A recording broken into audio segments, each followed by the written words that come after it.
ఏ విధమైనటువంటి తీర్పు ఇచ్చారో కూడా మనం అంతా రాష్ట్ర ప్రజలందరికీ కూడా తెలుసు. మామూలుగా అయితే మన ఇళ్లలో బియ్యం ఇతర వస్తువుల్ని ఎలుకలు నాశనం చేస్తూ ఉంటాయి. వాటిని నివారించేందుకు తగిన చర్యలు తీసుకుంటూ ఉంటాం. అయితే జార్ఖండ్ రాజధాని రాంచీలో విచిత్ర ఘటన చోటు చేసుకుంది.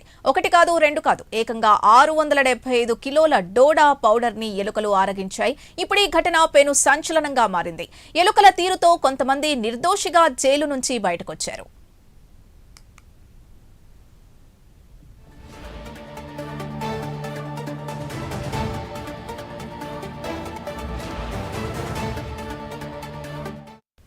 అసలేం జరిగిందంటే 2019 మే నెలలో మాదక ద్రవ్యాల తయారీలో వాడే డోడా పౌడర్తో నిందితులు పట్టుబడ్డారు.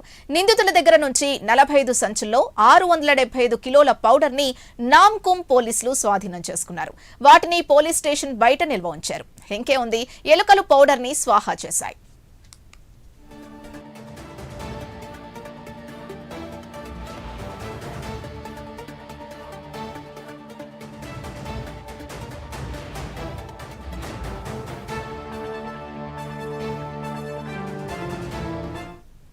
ఈ కేసులో సాక్ష్యాన్ని భద్రపరచడంలో పోలీసులు నిర్లక్ష్యం వహించారు. దీంతో ఈ కేసు కోర్టులో నిలబడలేదు.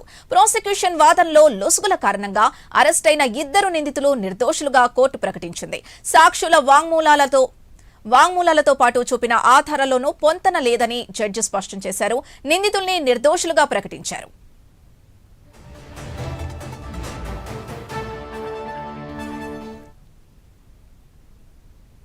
ప్రత్యర్థి దేశాలకు అమెరికా అధ్యక్షుడు డొనాల్డ్ ట్రంప్ వార్నింగ్ ఇచ్చారు. వెనుజులా